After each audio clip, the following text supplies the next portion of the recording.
Good morning and good afternoon, depending on where you are in the world. Perhaps good evening for some of us in Europe. Thank you all so much for joining WCS today. I'm very pleased to be introducing our first event on our DEI series, Impact Communications for the Great Realignment. This is one of 3 events in our series for 2025. And today we're going to be focusing on navigating ESG and DEI messaging in what we know are some very changing times right now. I'm going to spend just a couple short minutes introducing myself and WCS, and then I'm going to introduce our speaker, who will spend the remainder of the hour discussing our content. We will be opening this up to interactive questions, so we'd like to have a little bit of dialogue throughout the course of this. So what I will be doing is, if you can put your questions in the chat during the presentation, I'll try to get to that at the end of various slides where pertinent.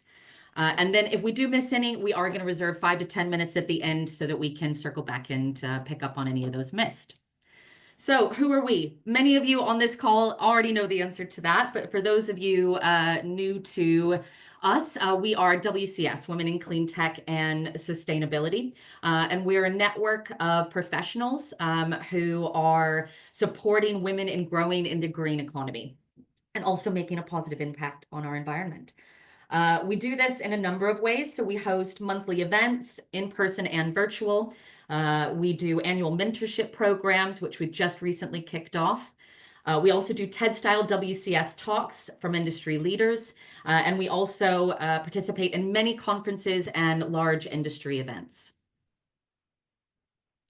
There's 4 what I class as pillars of strength, and these are really our objectives as part of WCS. So firstly, achieving gender parity in leadership, entrepreneurship, and employment. We also want to create a diverse network of women and allies where all women have access to advocacy, resources, and career development opportunities. We engage in our local communities in sustainable action, and we strengthen our identity as thought leaders in clean tech and sustainability. A little bit about me. I am Allison Lowry. I'm a non-executive board member and the chapter committee chair, bit of a mouthful, for WCS. I have been in the staffing industry for 17 years for my sins. And I previously worked with the likes of Goldman Sachs, UBS, BP, Accenture, and Deloitte. And then, as I affectionately refer to it as, I crossed over to the light side, and I recently founded STEM Select, which is a talent partner specializing in startups and scale-ups in the clean tech space. Couple of events worth making note of. So next week on Thursday, March 20th, we're going to be doing a belated International Women's Day gathering, and we're bringing all of our chapters together, both existing members and those who just want to get to know us a little bit better and find out what WCS could have in store for you. There has been, just please note, there's a time change. The time changes on the bottom aren't correct. There was obviously spring forward recently. So it's going to be 9 a.m. Pacific time, whatever that currently means to you in your time zone. We'd love to have you join us. On March 25th, WCS will be at Distributech in Dallas. Our founder of WCS, who has joined us on this call today, hello, Lisa Ann, she will be hosting a happy hour there. On March 26th, we've got Pioneers in Berkeley for Empower Her Hour with the Berkeley Chamber and Women Entrepreneurs of Berkeley. And this is sponsored by our partner, Adaption Renewables. Oh. Okay, last couple of things, Zoom etiquette. If you could please stay muted unless you're asking a question. If you could obviously share on video, it'd be lovely to see your shiny faces, but if not, if you could at least put your full name in, and if you can send your LinkedIn your LinkedIn URL to this chat so everybody could connect, that would be great. Please remember that we're all here with the best of intentions and to show respect for others, including, when it comes to listening and leaving judgment behind. A couple little QR codes for you. As a corporate member, there's loads of benefits, which are listed here. But if you click on that QR code, you can find out a little bit more about it. And same with our individual membership. And with no further ado, I'd like to introduce Megan Tuck. Megan, Thank you so much for doing this. I'm really looking forward to it. Megan joins us from the Bliss Group. She is the Senior Vice President and co-lead of Bliss Impact at the Bliss Group. And she has deep expertise in financial services, a passion for social good. Megan also develops communication strategies that promote equity and economic opportunity. She was named one of PR News' top women in PR in 2020, and she also serves on the board of EduSeed, supporting women of color in their pursuit of education. Education. So that's it from me. Megan, welcome. I'll let you introduce yourself. I'm going to stop sharing, so if you could just give us a quick minute to switch over, and then Megan will join us. Awesome. I will go ahead and share my screen as well, and we can get started.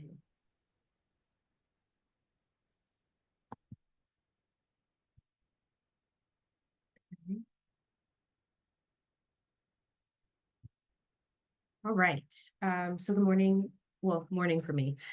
Morning, everyone. I'm based in Los Angeles, so very much still morning on my time. As Allison mentioned, today we're going to be exploring the really rapidly evolving landscape of impact communications in 2025, Q1 2025 specifically. And I want to level set to say that impact communications can mean a lot of different things. At Bliss, we define it as cleaner programs and organizations that make the world cleaner, safer, more equitable. For the purposes of this conversation, we're really going to focus on DEI and ESG as these kind of hot button issues and topics and acronyms that have been thrown around and the meaning of which have been changed over the course, even beyond the last quarter, but the last year.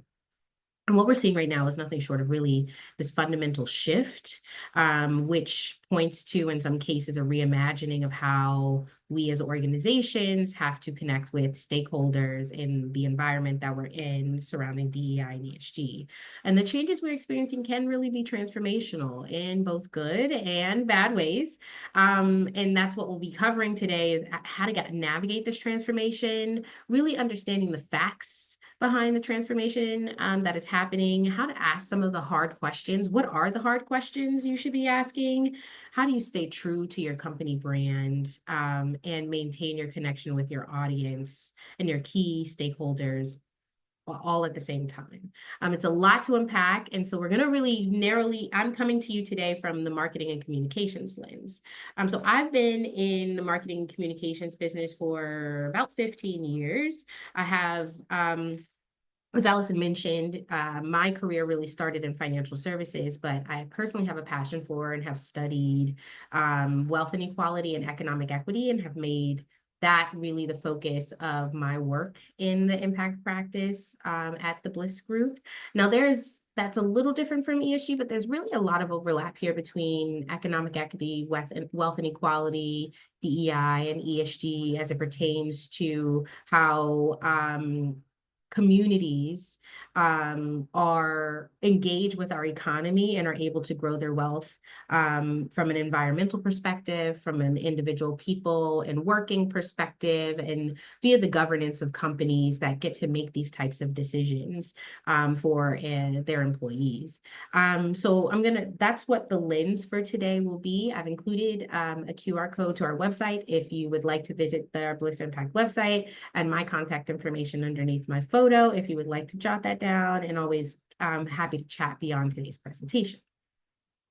So for today, we're really going to be focused on Q1 2025, because I promise you, if I did the same presentation at the end of Q2 2025, it would probably look different and there would be different insights here, because that's how fast things are changing. But this is also an indicator to you all and the organizations that you're a part of about how much you need to stay nimble, because what works today and what we talk about today may not work in 3 to 6 months' time, or may evolve in 3 to 6 months' time. We will have 6 sections that we'll review together, and I am quite the fast talker growing up between DC and New York, so slow me down if I go over something too fast. But the 6 sections we'll review together we're going to really start with some signals from the new administration. Again, we're keeping this very factual to what is happening, and some of this may be what you already know, but it's a good level set for everything else we're going to talk about. We're going to talk about what we're calling the Great Realignment, which is how corporations are responding to what these signals and this they're getting from the administration. We're going to break down what that means for tenets of social impact messaging around sustainability and inclusion right now. We're going to give you some questions that we think you should be asking. They may be hard questions to answer, but they're worth asking before you change anything that you do in terms of how you storytell around your organizations. We're going to give you examples of how language is shifting to really continue to embrace organizational values while trying not to trigger external actions and concerns. And then we're going to talk to you about being in lockstep with your legal team and how understanding your appetite for risk at this current moment can help you make decisions in all of these other buckets, and especially in how you present yourself to the world. So let's start with the administration, that number one on the previous slide.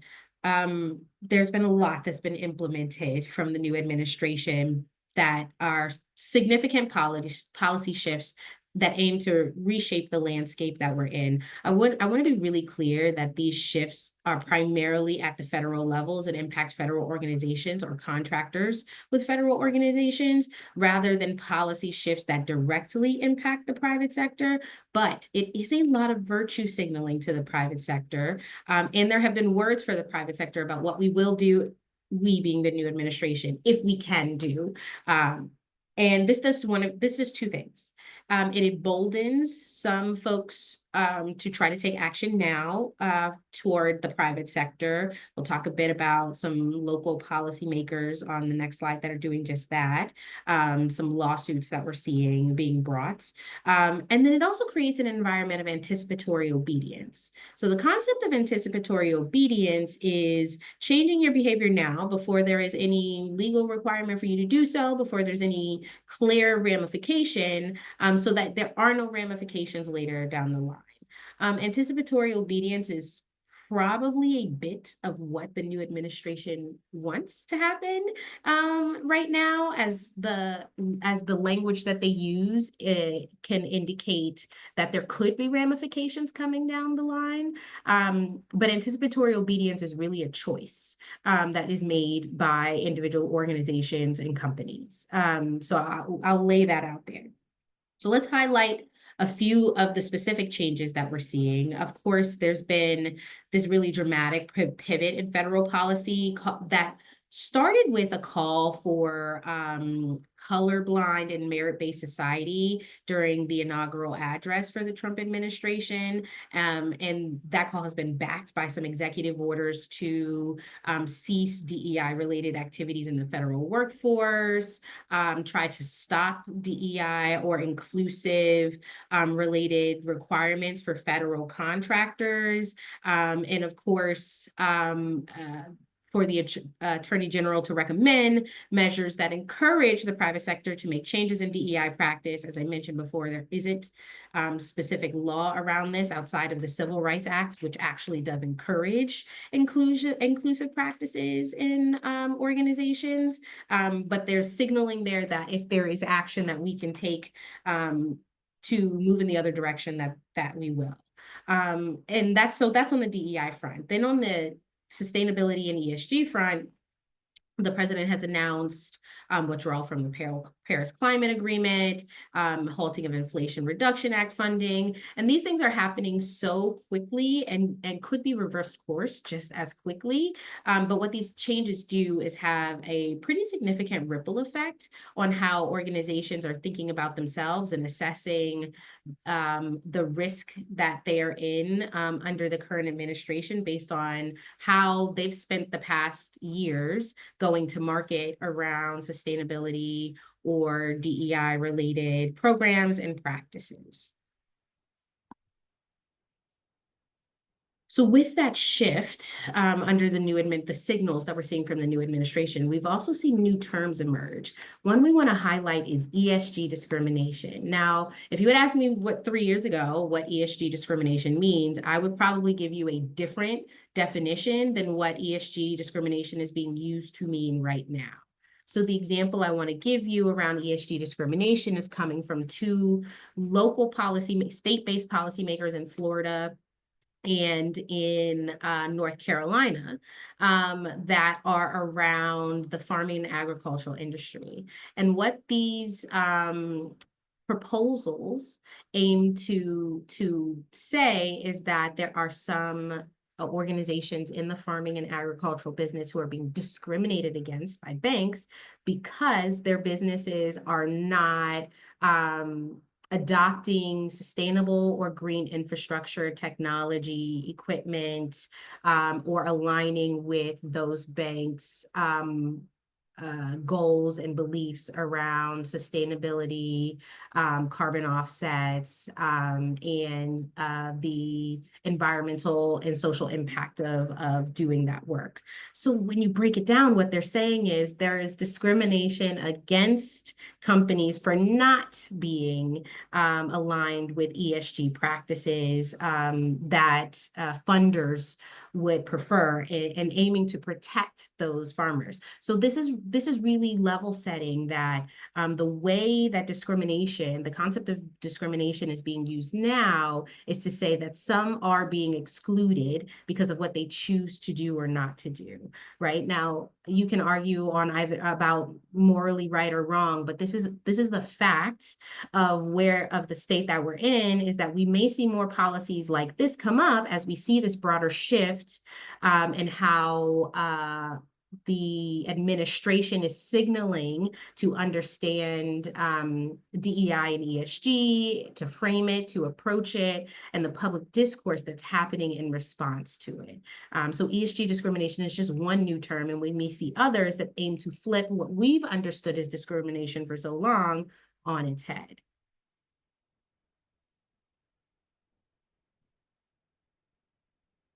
So that gets us to what we're calling the Great Realignment. And the Great Realignment is really this seismic shift in how organizations are approaching DEI and ESG, both programming and communications to the public, based on that signaling that we're seeing from the administration and some of those new terms that are emerging to truly call them out on their behavior. Again, they're not about what you believe is the right or wrong thing to do, but more about the environment that these companies are operating in. Let's level set that less than 5 years ago, our country went through something called a racial reckoning. And I put racial reckoning in quotes because I don't love that term, but we were all there for it. And this is the outcome of the murder of George Floyd. The outcome of that reckoning was a really huge spotlight on how companies approach not just DEI, but being ethical and responsible businesses. And so there was a lot of visibility for companies around whether or not they were ethical and responsible businesses. And at that time, many corporations decided to align themselves with presenting as an ethical and responsible business because of the consumer accountability factor, right? The public is holding you accountable for doing this. Over the course of those 5 years, we saw this huge alignment with companies like Target toward DEI and more sustainable goals. And we probably heard the terms DEI and ESG more in the past 5 years than we've heard any time before that. That was just 5 years ago. What we're experiencing now is a swing in the opposite direction. And that's why we call it a realignment, because if we're looking at the past 5 years and there's this alignment with DEI and ESG, we're seeing a realignment away from them. So what we're seeing is companies like Target, as I mentioned, scaling back DEI programs, while others like Apple are really leaning on shareholders to continue and support their own DEI programs. If you think about Costco, recently, almost 100% of their shareholders voted not to review DEI programs. They didn't think it was necessary. And so really using that as a way to not retreat from DEI. But then there are others like John Deere who had eliminated their DEI programs, who are now facing pushback from shareholders who are showing support for those DEI programs as financially beneficial to the bottom line of the business. So there's this real confusion around corporate retrenchment from or toward DEI, especially DEI right now, but also ESG and sustainability commitments. We're also seeing lawmakers and attorney generals targeting corporate DEI and ESG policies or businesses. We're seeing activist groups targeting companies to scale back ESG and DEI initiatives. If you, even before the inauguration, you might have heard the name Robbie Starbuck thrown around as someone who has been actively working on getting companies to abandon DEI and ESG initiatives and has been fairly successful in doing so.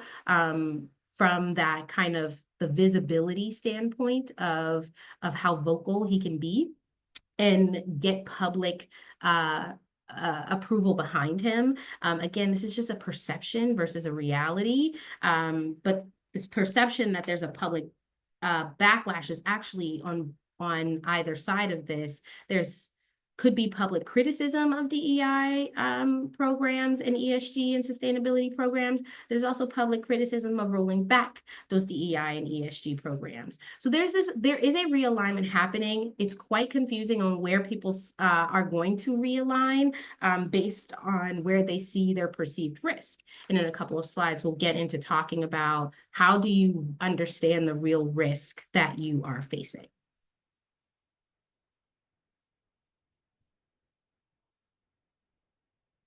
But if you take a step back from all of that, one thing that became really clear to my team was that there were some signals this was happening before Q1 of this year, before even the outcome of the general election was known. So last year we started to track how is DEI and ESG being used in language that we consume on a daily basis? And is that what is changing our perception around DEI and ESG more than actual reality? Is the storytelling around DEI and ESG changing our perception? So we began to track how did this change over the course of the year, because this is data that's available to us based on some of the communications and marketing tools that we have access to. And we developed this project called the Term Tracker. Now, what you see here is just a sampling of the Term Tracker. And what we found is that when you're looking specifically at top tier media and press releases, there was almost a 50% decrease from Q1 of 2024 to Q4 of 2024 in mentions of DEI, the acronym, in those top tier media and press releases. So what that's telling us is there was a huge fall, a drop off that started long before the election, right? So we could have been measuring this all along and kind of seeing where we were going rather than feeling extremely surprised in this moment. We could sense that something was coming. If you look at ESG, it's still a drop off, but that drop off is only about 12% over the course of the year. So that tells us maybe a little bit of a different story around how much drop off we're seeing in ESG and sustainability language versus DEI language from corporations and news media that often tell corporate stories. Another thing that the Term Tracker measures, our project that measures that's not on this slide is, well, if these terms are dropping off, are there other terms that we're seeing rising in prominence? And so, for example, we've seen that sustainability as a term has risen in prominence as ESG has fallen off. It's worth checking out our full Term Tracker reports because we also measure, okay, so what's the reach of these this media and these press releases? How many people are they reaching? What's the sentiment? Is it all negative? Is it trending more negative than positive over the course of the year? Which is in fact something we have seen change. And we're measuring percent change quarter over quarter. And the goal here is what can we glean from the facts that we have at our fingertips about where storytelling is going that helps us make some decisions looking ahead around where our own messaging and storytelling should go and how we should be counseling the clients that we work with around storytelling. But we also measured this on social media because we wanted to see And what happens if you look at X and Reddit, which are more heavily individual conversationalists versus media and corporations getting to tell their own story? What's the shift that we see? Is there a difference? Notably, on X and Reddit, mentions of DEI spiked in Q3 2024. Now, this is probably with good reason, as it's very much timed with the general election. Or the run up to the general election. And what's interesting here is the sentiment.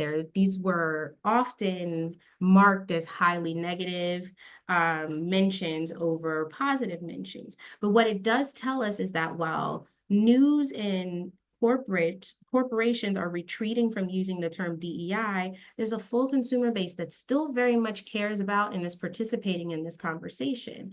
And is it beneficial to you as a corporation or a leader to retreat from a conversation that society tends to care about? How much risk does that pose you? That's a question to consider. If you look at ESG, we see that actually there was a more measured continued drop off in ESG on X and Reddit. And does that tell us, hey, perhaps ESG is not the term we should be using to connect with consumers who they're not using this language, they're using other language, perhaps like climate, perhaps like sustainability. And we need to be a bit more clear rather than using ESG as a catch-all for these things, because that's not how they're talking about it either. So the goal here is, let's look at the data that shows us where language is going, and can we make some inferences and really smart choices based on where the data is telling us language is going.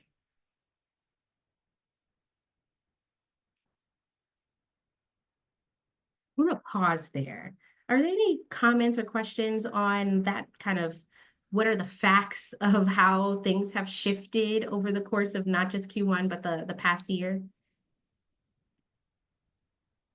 We're doing well on time, so if anybody wants to come into the chat or just unmute, feel free. This is Lisa Ann. I'll go while other people think about what they might ask. Sure. Personally, I'm trying not to get upset about all this because it's very frustrating. Yeah. Especially when it's like, and I do have a question, but Sure. I'm just going to express myself. It's like it feels like people were so quick to change their languaging. And to me, that feels very frustrating because nothing actually has changed. Companies are still going to get greater outcomes when they have diverse teams. And it's frustrating to me that all of a sudden everybody just wants to bend over because they're afraid of something. And now I forgot my question, but it's related. It's like, let's level set with everybody. Why everybody seems so quick to bend over? Yeah, I think there are a few things that are at play here. I think the way that we consume information has drastically changed really rapidly. We also do a media training where we note that almost everyone is a journalist now, right? And so the way that people get information and deem it factual has really shifted. Even journalists who are supposed to be reporting on the facts have to be social influencers more than just journalists these days. It really complicates how people understand information, and it complicates how prevalent we think something is. So I will give you the recent airplane crashes as an example. If you just take that on face value, it would seem like there were a lot more airplane crashes than ever before. The truth is there weren't, but the way that we consume information about airplane crashes changed in a matter of weeks, and it made people feel like, should I get on a plane, when nothing has changed about the risk of air travel, and the number of airplane crashes that we've seen actually hadn't changed. And in fact, it was probably, I think data shows it was probably a little lower than in years past. But it's the virality of those airplane crashes that makes something a perceived issue that is not a real issue. And it's really hard to operate in fact and data when you know that that is what you're working against. I think that can be part of the frustration here. I'll also say that there's been for people who have lived longer lives than me, maybe they've seen societal shifts that have happened this fast, but this is like the fastest I've seen anything shift from very pro to very anti something. I think that goes back to what we were just saying about how people consume information. The shift to being very pro sustainability and inclusiveness happened extremely quickly in 2020 and 2021 because of the perceived value of having very vocal bases on social media in the public discourse talking about you as a company and how people can take that and run with it. I think that's kind of a risk of the time that we live in. It's probably how quickly relevant to how quickly we've changed course now. Part of what I feel positive about on the other end of the spectrum is how people have, there's organizations that have used that in their benefit as well. So if you take Costco, for example, and these, how I mentioned that nearly 100% of their shareholders voted not to review their DEI policies, and Costco's kind of not changing course. What we've also seen from Costco, I think their earnings report is today, so it'd be really interesting to see what happens with their earnings report. But what we've also seen from Costco is there have been buy-ins at Costco because people have been able to create a groundswell of support around Costco from a social point of view that have led to long lines out the door for people to buy Costco memberships. So it works on either end of the spectrum and is really about how you perceive that working for you, against you. It can be really frustrating because once something's set in motion, even if you disagree with it, it's quite hard to stop it. Megan, we've got a couple other questions. Sure. Nagashri, would you like to unmute? Welcome. Yeah. Hi. So kind of piggybacking on what Lisa, Singh, and Megan, you have already stated, is I want to talk a little bit better about why this swing is happening. And first on ESG note is I was tracking before that a lot of ESG were failing because companies were saying something and they were not accountable and they were not committing. So if you can speak to ESG commitments that people failed to deliver to, that's one of the reasons. And second, on DEI, I've always noticed that this is a bipartisan issue. And I want to state that there have always been people who've been against DEI, and we being on the liberal side, we are for DEI. But is it the case that now they have the voice to be heard and they're dropping their DEI because they weren't heard before? So these are my two topics that I'd love to bring. Those are both really great questions. So in that first question, I'd actually argue it's relevant to both ESG and DEI. Both have been extremely hard to measure in the US and a free market society where we don't have a lot of regulation around these, especially in comparison to, I would say, the UK, where there's much more regulation around ESG measurement. There have been some startups that have tried to make ESG measurement easier and more streamlined. For example, there is a startup called Novata that aims to say, here are the 10 tenets of ESG measurement that everyone should be measuring to show the financial benefit and the positive financial outcome of focusing on these areas. That startup was only founded like 3 years ago. And so for a lot of these folks, they have been investing in ESG measurement for years, and have not been able to nail it to investor sentiment and bottom line growth. Same happens with DEI, and they say, okay, this is easy. This is an easy thing for me to spend no money on anymore, right? It is very easy for me to say I'm going to no longer invest in this space. Often we find it's because it wasn't a core business principle in the first place. It was in reaction to just trying to monetize the business further, and that. On the legal, when we talk about a little bit of legal lockstep, and some of the questions that we should be asking, one of the main questions we're asking is how entrenched are ESG and DEI into your organization and the success of your organization. And if they weren't entrenched in the first place, that's a really easy reason to say, I don't want to spend money on this thing anymore. And so we've seen the people who are fastest to get rid of these programs, are the organizations, are likely the ones who didn't want to spend the money on this and haven't been able to prove the value in a way that they can show on their bottom line. So absolutely there. Megan, just a quick one. We've got about Sure. 15 minutes left for content, and then if we want to leave some time for questions. Sure.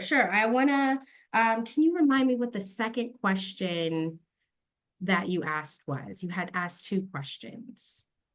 Yeah, my second question was, there were existing people who are on the other side of the partisan line, right? Right. Now they get an opportunity to be heard, and they believe in a thing, doesn't make one right and the other wrong. It's just a bipartisan view. So how do we bring across that we have to work across the line as well? That's a great question. That actually is an awesome segue onto the slide that we're on, that I'm showing on my screen, about how communicating business value has shifted recently. And so, to your point, in these kind of, and we'll make a note about the societal shifts that we're in toward the end too. But as we see society shift from holistically very open to inclusive and sustainable storytelling, to shifting to a storytelling value around for all Americans, for national security, right? This is like a huge societal change that we've seen very quickly. We've also seen the way people talk about their businesses, even if the programming and the business has not changed at all. We've seen that shift. And so we want to give you a sample of how we've seen that shift. So I would say in the last 2 to 3 years, you might have seen folks leading with conversations about how, to Lisa Ann's point, diverse workforces actually perform better. There's proof of that. What we're now seeing is not leading with that message, even if your goal is always to have a diverse workforce, not leading with that message, and instead leading with messages around merit, around fairness, around market competition, around competitive advantage, around national security, and risk assessment. All of these are concepts that are actually bipartisan and can be any of your DEI and sustainability work can actually fall under these buckets of conversation. And so what we're seeing is shifting that to the forefront and shifting conversations, for example, around DEI mandates, or measuring sustainability against sustainability goals, or even equity and inclusion and equality in the workplace take a back seat. Even if those tenants are still part of your business, they're not the core tenet of your messaging. So for performance, we might see folks say our merit-based talent strategy to strengthen business performance. What that could mean from a DEI perspective is still that you're still talking about giving opportunities, ensuring that people have access to opportunities. The best talent has access to opportunities where they've been locked out of these opportunities in the past. It's just not telling the same story that way, and telling it this way gives agreement from, like you said, this bipartisan agreement that is merit-based first, that people have earned their these opportunities and they're not just handed to them. And really focusing there on your storytelling, even if you don't change anything about your program. That also comes in when you talk about talent strategy, talk about a fair and market competitive approach. What's best for the business, what's best for investors, what's best for shareholders and stakeholders. I get to make that decision, but that's the reason we're making these decisions, and not necessarily for the sake of DEI mandates and ESG metrics. And that's what we've seen really flip for companies who have made a change to try to appeal to a more bipartisan audience, when they feel like, okay, the language I've been using is core to my values, but clearly in this social environment is going to alienate one person or side over another.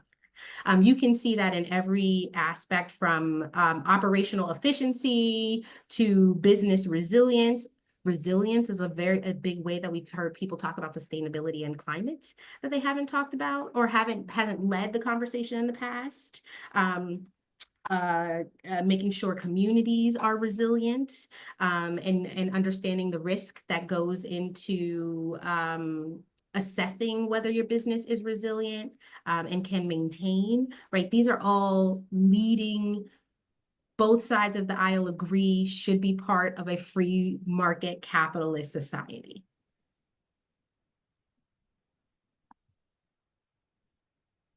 So we also want to pose, okay, so you know that the language is changing, and you want to understand whether you should be changing your language at all.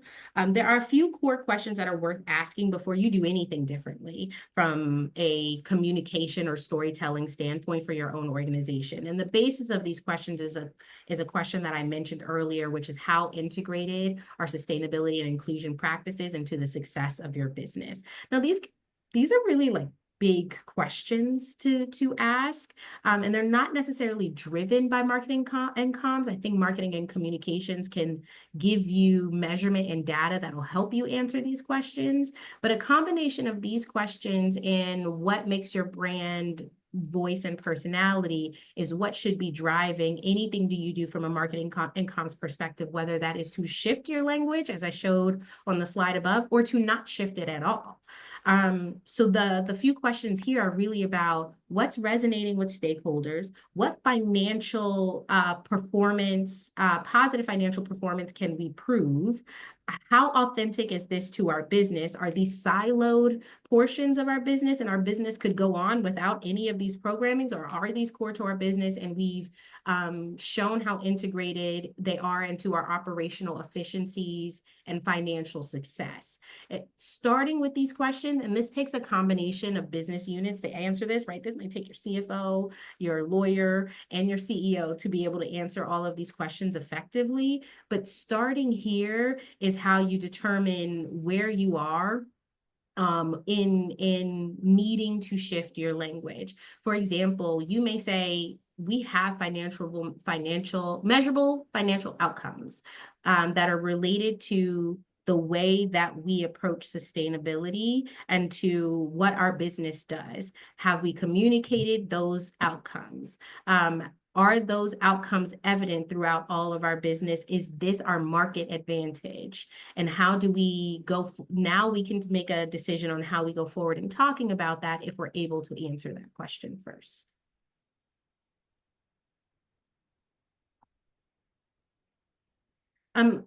So then you've done that work, right? You've answered those questions. And now you're thinking about, okay, maybe my language does need to shift. We like to present language on a spectrum to highly inclusive to highly pragmatic. Now you may be thinking, is this spectrum just liberal to conservative?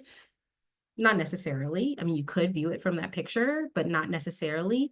You could find yourself to be a very liberal organization, but your appetite for risk and the risk that you can tolerate right now may mean that you are on the more pragmatic side of how you communicate the work that you do.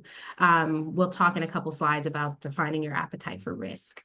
But to further the point of how language has shifted, you'll see on the far left side, there are many companies who have dedicated pages on their websites that start with DEI metrics and targets or meeting diversity goals as the language outright. Like that's the first thing you see. A more balanced approach, depending on your risk tolerance to that same language, might be workforce performance and market competitiveness, building competitive and high performing teams, right? So you're moving away from mandates and goals to high performing competition in a free market. That's exactly how this market is intended to operate and is agreed upon in a bipartisan manner. I'll say in some cases, pragmatic may mean streamlining that even more and just calling it professional development and workforce success. In some ways, pragmatic may be not talking about it at all. From my point of view, not talking about any of these things is even riskier than keeping your language exactly the way it is.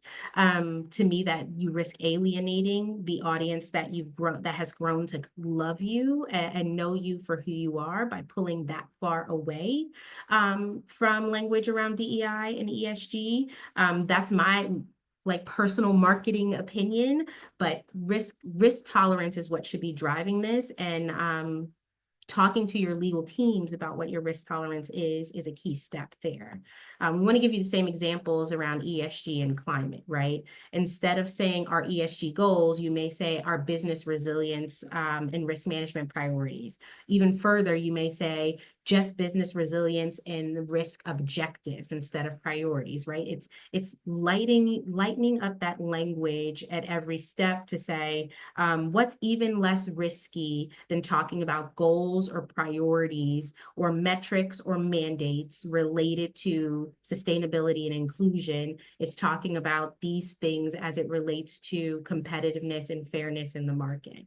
And then for climate, you may not say anything at all. Again, I think that's really risky if you've already built your brand on talking about climate. I think it would be insane to jump from we support global climate goals to saying nothing about global climate goals. You risk alienating a lot of people that way, and it actually wouldn't even be authentic to your brand to do that. So that also needs to come into play when you're trying to define what's your risk appetite, because a part of the risk there is losing your audience altogether.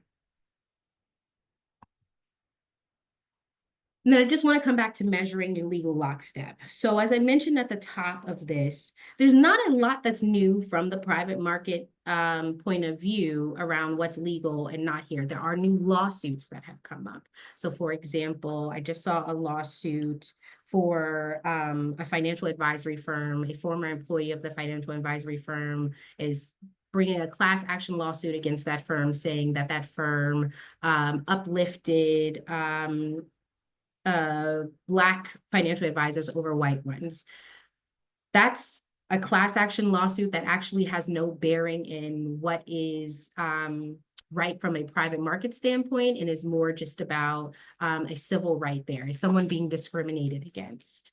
That is going to be up to the court to decide, and we'll likely see more of those types of lawsuits arise as people try to change what we've historically understood discrimination or exclusion or not investing in communities to mean. From a legal point of view, in addition to asking those 5 important questions that we mentioned on the previous slide, there's also a big role for documentation and auditing that needs to happen before you can do anything differently from a marketing and communications perspective. That's because everything is on the table, right? We've seen that 75% of corporate legal professionals think that ESG-related lawsuits are a primary concern for the upcoming year.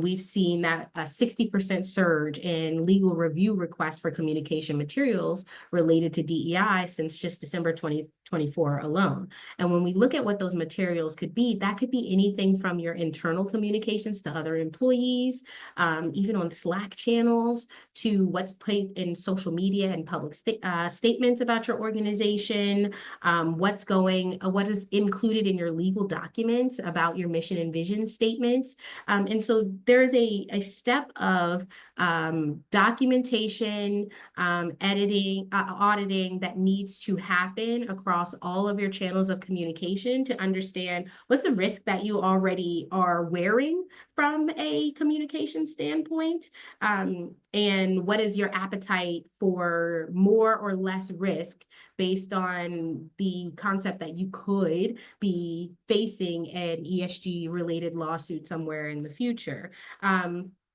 It's not just about the filing of the lawsuit, but it's creating this clear audit trail that you already have to support your defense in the case that lawsuits like these continue.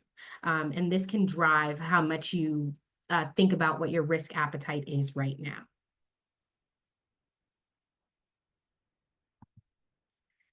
And then my final word here comes back to what we mentioned before about shifting societal norms. I like to say that words mean things. I got this from a podcaster I listened to. Words mean things. They have definitions. Words also have a lot of societal context and baggage placed on them, depending on the year, the administration, what has happened, from even just like a public standpoint, from celebrity, all of it changes what words mean. So this quote from the senior director and chief technologist at HP is one that I find to be really enlightening.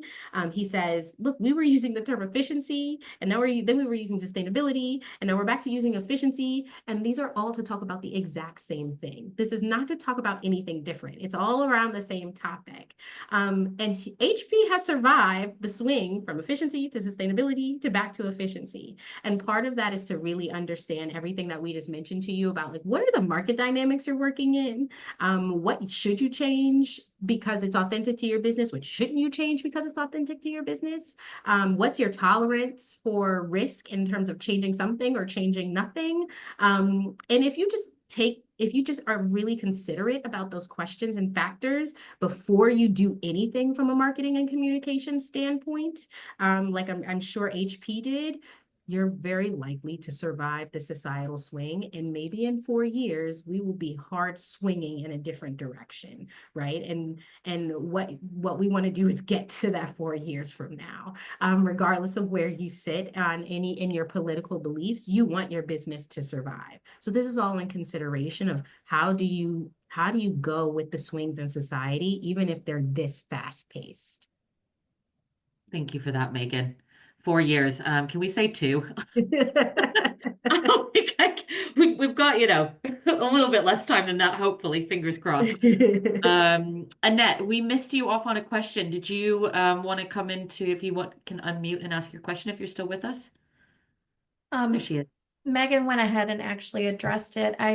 For those of you who were kind of commenting on, jumping the gun or switching too quickly, I was one of those who last year, when the rumblings about switching to switching the terminology really rubbed me the wrong way, and I was immediately against it. And then, I'm a minority. I've seen this.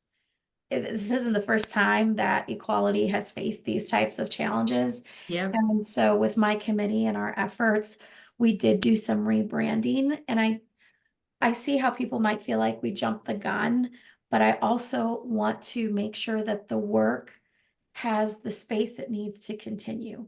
And that's the bottom line. Like my pride, and yeah, it sucks, and I hate that I'm even in that position to have those conversations.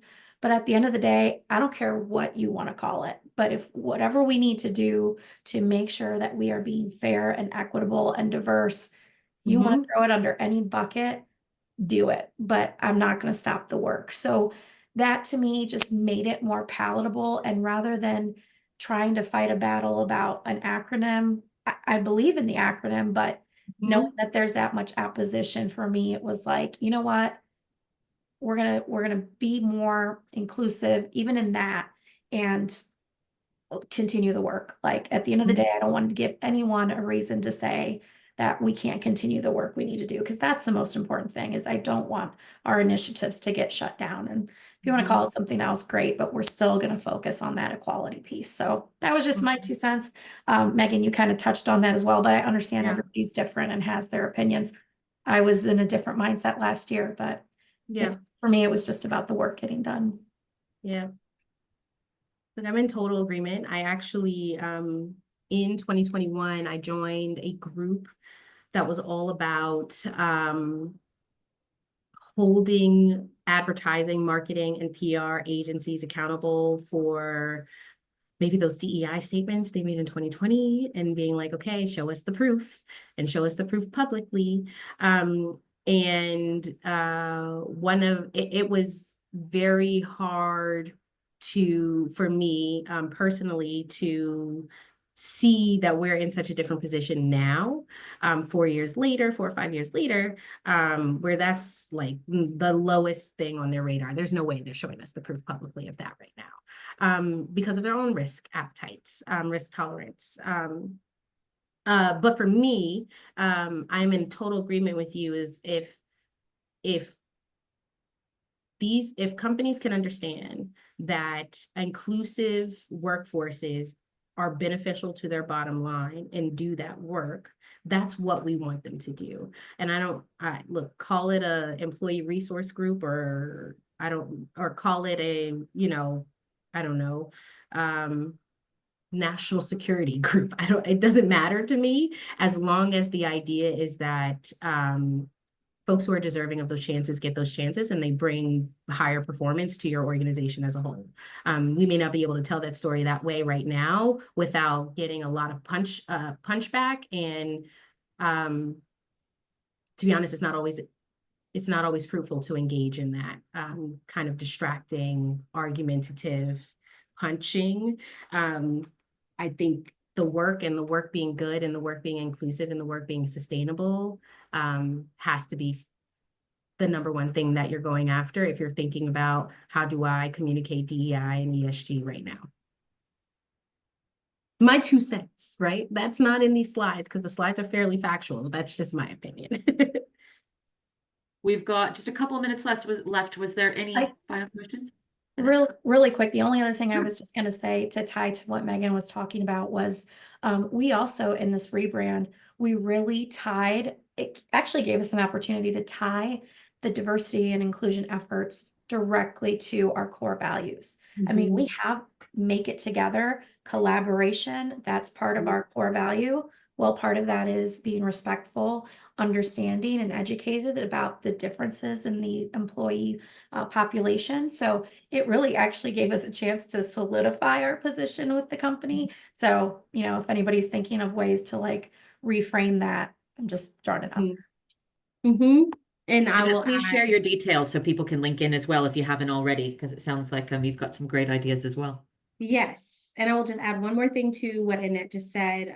The reason I keep bringing up national security is because what we've seen is this focus on global competition and global workforce competition being a matter of national security. How secure is our economy if it cannot compete globally? And so to the point of inclusive and sustainable workforces being a competitive edge, there is this wrapper that we're starting to see emerge around that needing to be a national security effort, and is not just a matter of making the most money. So I want to throw that out there as like a rising trend that we're seeing around how people are communicating their efforts within their work and their workforces to be more competitive on a global basis, so that our country is more nationally secure from an economic standpoint. Thank you for that, Megan. Thank you to, we've hit time now, so thank you to everyone for joining us today. Please join us in our follow-up series, dates TBD, but the goal is to have that sometime in the coming months, so stay tuned. There are a couple of links as well to connect both to us and to others in the community in the chat, so please do that before you leave today. Thanks again. It was a great group today.